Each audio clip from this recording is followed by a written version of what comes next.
श्री शिवाय नमस्तुभ्यम हर हर महादेव। देखिए दोस्तों, हम सभी जानते हैं कि अभी सावन का बहुत ही पवित्र महीना चल रहा है। सावन के इसी महीने में कल दिनांक 6 अगस्त को ही मंगलवार के दिन सिंदारा दोज का बहुत ही विशेष दिन। सिंदारा दोज का जो दिन है वह विशेषकर सुहागिन महिलाओं के लिए बहुत ही महत्वपूर्ण माना जाता है और यह जो दिन है विशेषकर भगवान शिव और माता पार्वती को समर्पित होता है। और इस सावन के महीने में विशेषकर यह सिंदारा दोज पड़ी है, इसीलिए इस महासंयोग को आपको अपने हाथ से गंवाना नहीं है। तो सिंदारा दोज पर किए जाने वाले कुछ बहुत ही विशेष और खास उपाय आज के इस वीडियो में हम आपको बताने वाले हैं, जो यदि आप करते हैं तो आपको भगवान शिव जी के साथ साथ माता पार्वती का भी आशीर्वाद प्राप्त होता है और आपकी जिनकी जो भी अधूरी मनोकामना है वह भगवान शिव और माता पार्वती की कृपा से निश्चित ही परिपूर्ण होगी। तो चलिए सबसे पहले उपाय के बारे में बात कर लेते हैं, जो कि हैं विशेषकर सिंदारा दोज का सबसे चमत्कारिक उपाय। देखिए, यह जो उपाय है विशेषकर गमले वाला उपाय है। गुरुदेव ने बताया है कि यह उपाय आप इस सिंदारा दोज पर करेंगे तो आपके लिए यह उपाय बहुत अधिक सर्वोत्तम होगा। देखिए, इस उपाय को आपको अपने घर के गमले में ही करना है और इस उपाय को करने से आपको भगवान शिव और माँ पार्वती दोनों का आशीर्वाद प्राप्त होने वाला है।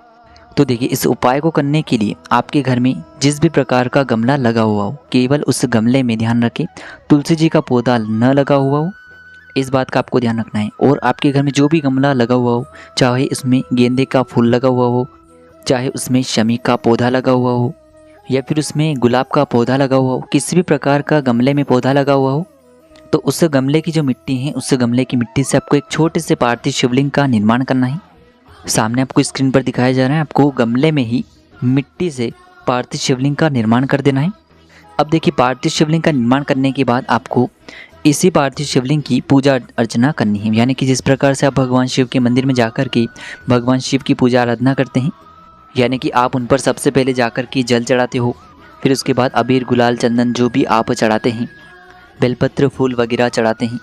तो जिस भी प्रकार से आप मंदिर में पूजन करते हैं उसी प्रकार से आपको इस पार्थिव शिवलिंग की भी पूजा करनी है। पूजन करने के बाद आपको अंत में भगवान शिव से प्रार्थना कर लेनी है।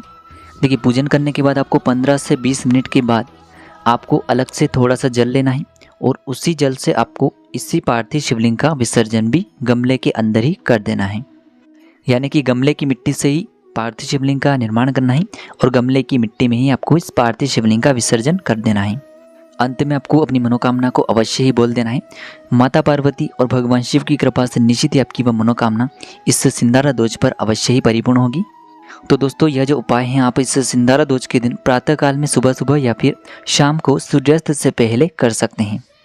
चलिए दोस्तों, अब हम बात करते हैं दूसरे उपाय के बारे में, जो कि आपको भगवान शिव जी का आशीर्वाद प्राप्त करवा सकता है और आपके जीवन से जो भी दुख और समस्याएं हैं उन्हें दूर कर सकता है। तो देखिए दोस्तों, यह जो उपाय है विशेषकर 108 बिंदियों वाला उपाय है, जो कि आपको बेलपत्री पर लगानी होती है।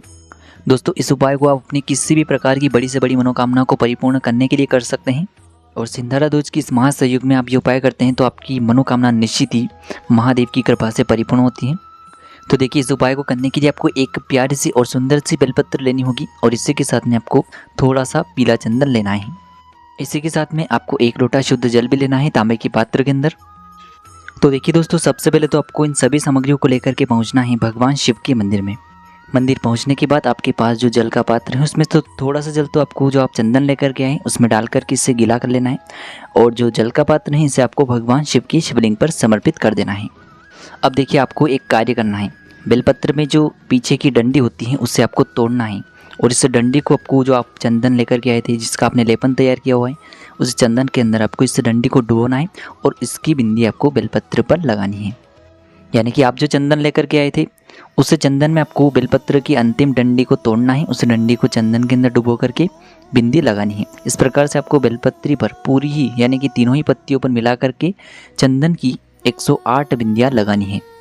और जब भी आप बेलपत्र पर चंदन की बिंदियाँ लगाएंगे तो प्रत्येक बिंदी को लगाते समय आपको श्री शिवाय नमस्तुभ्यम इस मंत्र का जाप करना है। इस प्रकार से आपको 108 बार श्री शिवाय नमस्तुभ्यम इस मंत्र का जाप करना है और आपको बेलपत्र की चिकनी साइड पर 108 बिंदियों का निर्माण करना है। तो इस प्रकार से आपको ये बेलपत्री तैयार कर लेनी है और यह जो बेलपत्री है इसे आपको भगवान शिव की शिवलिंग पर ही समर्पित कर देनी है। देखिए, बेलपत्र आपको इस प्रकार से समर्पित करनी है कि जिस भाग पर आपने 108 बिंदियाँ लगाई हुई है वो शिवलिंग से स्पर्श रहेगा और डंडी वाला भाग जलाधारी की तरफ रहेगा। इस प्रकार से आपको ये बेलपत्री शिवलिंग पर अर्पित कर देनी है आपकी मनोकामना को बोलते हुए। अंत में एक बार फिर से आपकी जो भी मनोकामना है उसे आपको माता पार्वती से और भगवान शिव से बोल देनी है। चलिए दोस्तों, अब हम जानते हैं अगले विशेष उपाय के बारे में, जो कि आपको इस सावन मास की सिंधारा दोष पर ही करना होगा। तो देखिए दोस्तों, इस उपाय को करने के लिए आपको धतूरे का जो फूल होता है, यानी कि धतूरे का जो लंबा फूल होता है, उसे आपको लेना है। इस दिन धतूरे के फूल का बहुत अधिक महत्व होता है। तो देखिए दोस्तों, आपको एक कार्य करना है। इस उपाय के लिए आपको धतूरे के पेड़ पर जो फूल होते हैं वह आपको मात्र 2 फूल लेने हैं। तो मात्र आपको ये 2 फूल लेने हैं। इसके साथ में आप जल का पात्र भी ले सकते हैं और इन दोनों ही सामग्रियों को लेकर के आप पहुंचना है भगवान शिव के मंदिर में। देखिए, मंदिर पहुंचने के बाद सबसे पहले आपको ये जो जल है इसे भगवान शिव के शिवलिंग पर ही धीरे धीरे अर्पित कर देना होगा। श्री शिवाय नमस्तुभ्यम इस मंत्र का जाप करते हुए अब आपके पास जो 2 धतूरे के फूल हैं इन्हें आपको शिवलिंग पर 2 विशेष स्थानों पर चढ़ाना है। उस मनोकामना के लिए आप भगवान शिव से प्रार्थना करेंगे। देखिए दोस्तों, ये जो उपाय हैं आप अपनी नौकरी की प्राप्ति के लिए भी कर सकते हैं, साथ ही साथ इंटरव्यू में सफल होने के लिए भी कर सकते हैं। तो देखिए दोस्तों, सबसे पहले तो आपके पास जो 2 धतूरे के फूल आप लेकर के आए, इनमें से आपको पहला जो धतूरा का फूल है इससे आपको शिवलिंग पर जहाँ जलाधारी होता है और जलाधारी के बीच में जो माता अशोक सुंदरी का स्थान होता है उसके बीचों बीच आपको यह जो पहले धतूरे का फूल है इसे समर्पित करना है। देखिए, इस फूल को समर्पित करते समय आपको ध्यान रखना है कि जो इसका फूल वाला खिला भाग है वो आपको शिवलिंग की तरफ रखना है और जो डंडी वाला भाग है वो आपको पीछे की तरफ रखना है। इस प्रकार से आपको पहला धतूरे का फूल माता अशोक सुंदरी वाले स्थान पर समर्पित कर देना होगा। अब देखिए दोस्तों, दूसरा जो धतूरे का फूल है इससे आपको शिवलिंग पर समर्पित करना है और इसे आपको इस प्रकार समर्पित करना है कि जो इसका खिला वाला भाग है इसे तो आपको अपनी तरफ रखना है और इस प्रकार से आपको दूसरा धतूरे का फूल शिवलिंग पर अर्पित कर देना है। उसके बाद आप जिस भी प्रार्थना के लिए उपाय कर रहे हैं, जिस भी मनोकामना पूर्ति के लिए आप ये उपाय कर रहे हैं, उस मनोकामना को आपको महादेव से बोल देना है। फिर चाहे आपकी जो मनोकामना है वह नौकरी को लेकर हो, परिवार से जुड़ी हुई कोई समस्या हो, जिस भी प्रकार की आपकी समस्याएं या मनोकामना है उसे आपको महादेव से बोल देना है। अब दोस्तों, हम जान लेते हैं अगले विशेष उपाय के बारे में। यह उपाय बहुत ही चमत्कारिक उपाय है। विशेषकर ये 7 लोटे जल वाला उपाय है जो कि आपको इस सिंधारा दोष पर करने से नहीं चूकना चाहिए।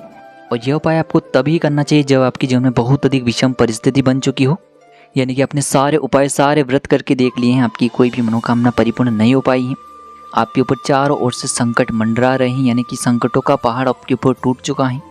यानी कि जब भी आपका कोई भी काम नहीं बन पा रहा हो तो आपको सावन मास की सिंधारा दोष पर एक बार ये 7 लोटे जल वाला उपाय करके अवश्य ही देख लेना चाहिए। इस उपाय के माध्यम से चाहे आपका कितना ही बड़े से बड़ा कार्य क्यों न हो वह निश्चित ही परिपूर्ण होता है। तो देखिए दोस्तों, इस उपाय में हमें 1 बेलपत्र की आवश्यकता होगी। इसी के साथ में हमें 7 लोटे जल लेने हैं। आप कहेंगे कि 7 लोटे जल हमें किस प्रकार से लेने हैं? तो देखिए, इस उपाय के लिए हमें एक बाल्टी लेकर के जानी है, या फिर यदि मंदिर में ही बाल्टी है तो वहीं से आपको बाल्टी ले लेनी है। तो मंदिर से आपको ये बाल्टी भर लेनी है अगर मंदिर में बाल्टी रखी हुई है तो, और अपने साथ आपको 1 लोटा जल लेकर के जाना है। तो देखिए, मंदिर पहुंचने के बाद सबसे पहले तो आप जो बेलपत्र लेकर के गए थे इससे आपको शिवलिंग पर जहां माता अशोक सुंदरी जी का स्थान होता है वहां पर आपको ये बेलपत्री समर्पित करनी है। बेलपत्री आपको इस प्रकार से अर्पित करनी है कि जिसकी चिकनी साइड है वह शिवलिंग से स्पर्श रहेगी, डंडी वाला भाग जलाधारी की तरफ रहेगा। इस प्रकार से आपको ये बेलपत्री समर्पित कर देनी है। अब दोस्तों, कुछ देर अर्पित होने के बाद इस बेलपत्र को आपको माता अशोक सुंदरी से उठानी है और ये बेलपत्री आपको भगवान शिव की शिवलिंग पर समर्पित कर देनी है। बेलपत्री शिवलिंग पर जब भी आप अर्पित करेंगे तो इसकी जो पत्ती है उसका मुख आपको अपनी तरफ रखना है। इस प्रकार से आपको यह बेलपत्री शिवलिंग पर अर्पित कर देनी है। अब दोस्तों, इसके बाद जो आप बाल्टी लेकर के आए थे उस बाल्टी में से आपको उस लोटे में जल भरना है और इस 1 लोटे जल को आपको समर्पित करना है। इस प्रकार से आपको 7 लोटे जल भगवान शिव की शिवलिंग पर धीरे धीरे अर्पित करते जाना है और आपको श्री शिवाय नमस्तुभ्यम इस मंत्र का जाप करते रहना है।